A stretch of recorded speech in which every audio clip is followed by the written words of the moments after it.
All right, so labels all to one side, name and date in the top right-hand corner. Okay, where's the title? Weird. Title's at the bottom. I don't know why. Your whole life you've been told everything starts with a title, but this doesn't. Okay, the title goes underneath the actual diagram. Okay, so this is labeled as Cestota, which is a type of flatworm. Okay, it is under 50 times magnification. Okay, so I label the magnification here, and then I give the approximate size. For this, it's 1.5 centimeters. Okay. Now, which axis do I measure? Shortest or longest? When I'm estimating that 1.5 centimeters. Okay, do you think this thing was 1.5 centimeters from here to there, or 1.5 centimeters from top to bottom? Yeah, always the longest dimension. Always do your size estimate on the longest dimension. For lots of things that we look at, it won't really matter. They'll be kind of the same in all dimensions. But if you got something that's noticeably longer in one dimension than it is in the other, always measure or estimate its longest dimension or longest axis. All right, everybody follow on that one. Okay, so this thing would have been 1.5 centimeters from top to bottom. Okay. All right.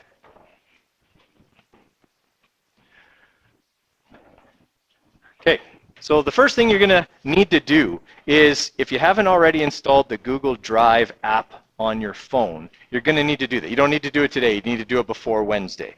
Okay, because what you can do then is any pictures you take on your phone, you can copy to Google Photos, and they'll end up in your Google Drive, which you can access. Make sure it's your student one.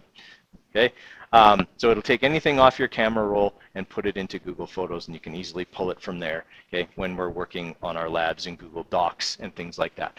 Okay, so the first thing I'm going to do, okay, is open up Google Drive on either the Chromebook or on your computer or whatever. Okay, and I'm going to click up here on New. Right, when I do that, it gives me these options: Google Docs, Google Sheets, Google Slides. Okay, and More. I want to use More because Google Drawings is down in More. Right, so I click on Google Drawings and it loads this. Okay, now you're probably going, that's not very good. Well, it isn't yet, but it will be. Okay, first thing I want to do is put the picture of the specimen that I took in here.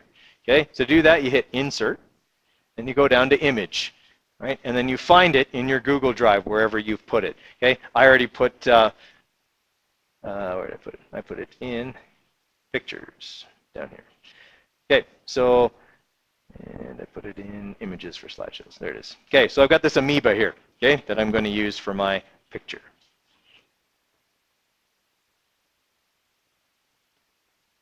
All right, so it throws it in there. Okay, I can move it around wherever I want, so I'm going to put it in the top corner, and just so that I get kind of the dimensions I want, I'm going to skew it a little bit. And nobody will know the difference because amoebas are all different shapes, all different sizes. So if I stretch it a little bit by pulling on one edge of the picture box, it won't matter. No one will know.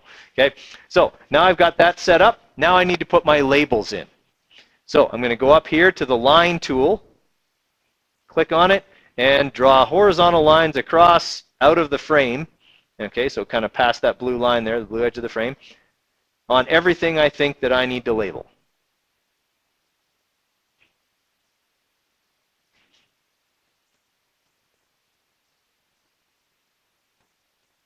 All right, I'm only going to do 3 labels for the sake of time. Okay, so I've got 3 labels on there now. Now I need to put words at the end of those labels. So I go up here to text box. Okay, that's this little framed thing up here. And I use the cross to draw a text box right on the end of those label lines that I've made. Okay, so for this one here, I'm just going to label it cytoplasm. Okay, and then I'll put another one down here and label it nucleus, because that's what that is. And then I'll do another one down here on this other label that I made. And that'll be a vacuole. Okay, so now I've got my labels done. If I don't like their exact position, okay, I just click on them, and I can move them around until they're kind of in the right spot, okay, wherever you want them.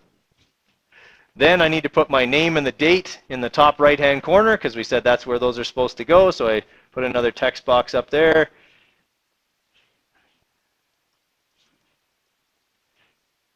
Okay, and it's October 7th today.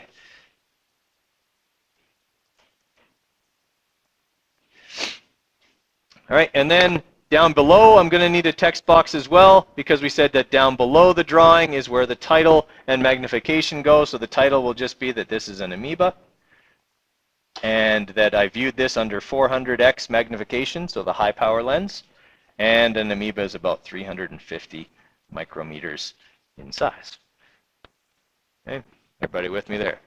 All right, so now that my lab drawing is kind of done, okay, I'm going to title it, because I don't want it to be called untitled drawing, so I'm just going to call it amoeba.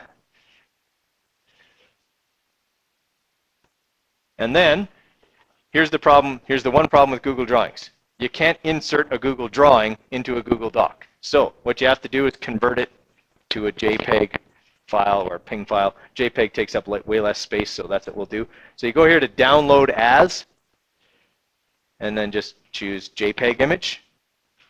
And it'll download it. It'll show down here in your download bar. And then when you click on this arrow, it'll show it. It'll be in the downloads folder. It's not really where you want it, but that's where it's going to put it. So just click show in folder.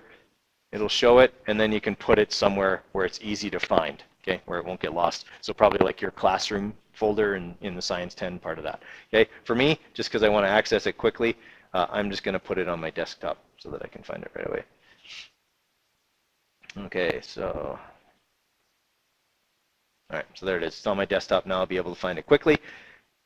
All right, now I can get out of there, and I'm going to put it into my lab report. So you guys would have a Google Doc, that thing that I give you every time you do a lab, the template. Okay, so we'll just imagine that that's what this Google Doc is. I click on Insert, Image,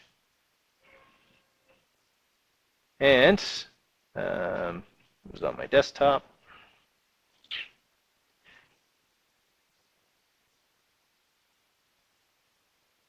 And oh, there it is.